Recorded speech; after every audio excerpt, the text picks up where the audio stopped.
First, congratulations on your win Tuesday. You've heard these reports out of Geneva. Secretary Kerry still optimistic. Benjamin Netanyahu calling the deal dangerous.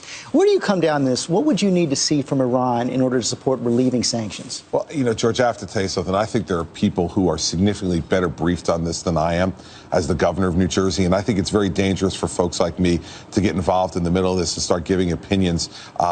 Listen, we have to let Secretary Kerry do his work. And then once we see the product of that work, we can all make a judgment. But right now, I'm not briefed well enough to be able to give an opinion. But can you support a deal that allows Iran to continue to enrich uranium? Yeah, George, listen, I'm the governor of New Jersey, and I think for me to be expressing opinions on this morning would be ill-advised, and I'm not going to do it. Okay, then let's turn to your win on Tuesday. Already, your potential rivals, if you decide to run in 2016, are out there praising your big win in the state, but also questioning, I guess, how well you're going to travel. When Rand Paul was asked if you're the man to beat in 2016, he called you a moderate, and then he added this. I think the party in general is more conservative. I think there's room for moderates in the party. I think it will be more difficult. States like Iowa are very conservative. South Carolina is very conservative. New Hampshire, I think, is conservative with a little bit of a libertarian bent. He said it's a tough road for you. So is he right? Can you play in places like Iowa and South Carolina? I'm playing in New Jersey, and that's what I care about, George. At the end of the day, what did we see in New Jersey on Tuesday? 61% of the votes statewide in a state that President Obama won by 17 points just a year ago. The fact is nearly a 40% turnaround from a Democrat at the top of the ticket to a Republican. Majority of the Hispanic vote, nearly tripling our vote among African Americans. And here's why. Because they looked at the record. 143,000 new private sector jobs, $2.3 billion in business tax cuts, spending less this year in fiscal 14 than we did in fiscal 08. 100-year, 10-year reform for teachers, and reforming a pension and benefit system to save $120 billion. People voted on the record of what we've done. I'm proud of it. And how that plays anyplace else is for all the Washington pundits to figure out. I'm the governor of New Jersey. That's my job, and that's what I asked for 4 more years, and that's what I intend to do. All 4 years? Listen, who knows? I don't know. I'm going to continue to do my job and finish the job. But everybody who's trying to, figure out what life is going to bring you a few years from now, I didn't expect to be sitting here 4 years ago, George. So nobody can make those predictions. One issue that's sure to come up is immigration. You mentioned that you got a majority of Latino vote in your reelection, and you're for a path to citizenship. You also said that undocumented students in New Jersey should get in-state tuition rates. Do you think other states should adopt that policy as well? Listen, I think nationally they have to fix a broken system. And I think this is one of the real frustrations that people across the country have on this and a myriad of other issues, is they look at what governors do, like in New Jersey, where we confront problems, we debate them, we argue about them, then we get to a table, we come to an agreement, we fix them, and we move on. And in Washington, that seems to almost never happen. And so I think, listen, everybody's got to sit at the table. Everyone's going to have a point of view on immigration and a myriad of other issues. Well, let's have our argument out publicly. Then let's get to the table, come to a consensus, and then move on. So, but do you think that national solution should include both a path to citizenship and that relief on in-state college tuition? I think the national solution has to be figured out by the people who are in charge of our national government. My job is to fix what's going on in New Jersey. But I will tell you this, George, we're not going to be able to fix all the things we need in New Jersey until the national leaders set a national immigration policy. That's federal law, federal policy that needs to be fixed. It's a broken system. It's not working for our economy. It's not working for the individuals who are affected by it. It's not working for the governments. So we need to get them in a room. The president needs to lead, and members of Congress need to do it too. And if they do that, then I think it'll help our economy, it'll help our country if we get to some resolution. Including a path to citizenship. Yeah, George, I don't get to make those determinations. The folks in Washington, D.C. Well, listen, I can have an opinion about lots of things, George, but we're not going to go through all that this morning, are we? It's 2013, and I just got elected the governor of New Jersey again. So the fact is, I've already said what I believe, which is it's a broken system and it needs to be fixed. Now let's get to work doing it. And to the extent they want contributions from the governors based on our on-the-ground experience, I'm happy to contribute to that debate and discussion. But right now, there's nothing going on. There's also been a lot of questions about the president's health care plan. You called on him to apologize this week. He seemed to take your advice. A couple days later, he did apologize for people who were getting their health plans canceled.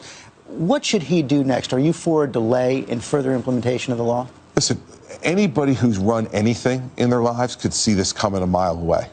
And that's why we didn't do a state-based health exchange. We didn't do it because we could see that this whole program was going to be a problem.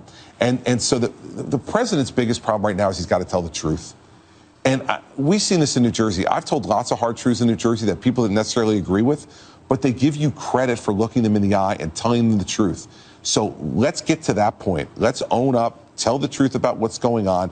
Then they can worry about whether he can work something out to fix the problems. But if you're working out of a fantasy that these are not major problems that need to be fixed and need to be addressed, this is what lots of us have been saying all along about the fact that this was just too big for the government to handle. You didn't set up an exchange, but you did accept the expansion of Medicaid. Sure. Under Obamacare. And some, again, of your potential rivals like Ted Cruz are going to come after you on that. What's your answer? I do what's best for the people of the state of New Jersey every day. And expanding Medicaid in the state of New Jersey, given how expansive our program already was, it's a relatively small expansion, but it's going to mean a lot. And it's also going to benefit New Jersey's budget.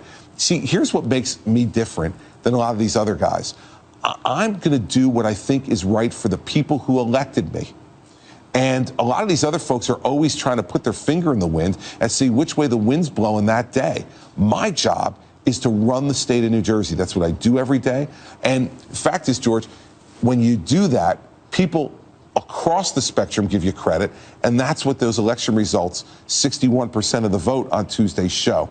It was a sweeping win. You're also in the news this week because of this book, Double Down, about the 2012 campaign. And one of the authors, John Howman's on our roundtable. Extensive section on the Romney vice presidential search process. They leaked your file. Never seen that happen before.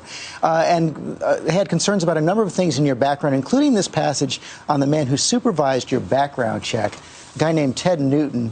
And he says this. He says, there are people now surveying the sum and substance of what the team was finding. Newton told his colleagues, if Christie had been in the nomination fight against us, we would have destroyed him. He wouldn't be able to run for governor again. When you look below the surface, Newton said, it's not pretty. I know you think that all of these issues have been vetted, but a possible run for president brings a whole nother level of scrutiny. Are you prepared for that?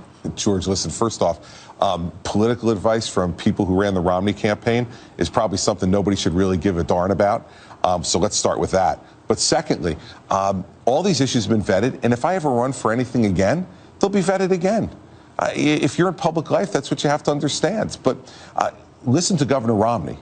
And what Governor Romney said when he spoke last week was that none of this caused him any pause at all. And so I'll take Mitt Romney's interpretation of all this rather than some, paid political consultant who was, trying to make himself famous, obviously, in the book. Finally, you saw that Time magazine cover this week. We're going to show it right there, the elephant in the room. Did that bother you at all, or did you think it was clever?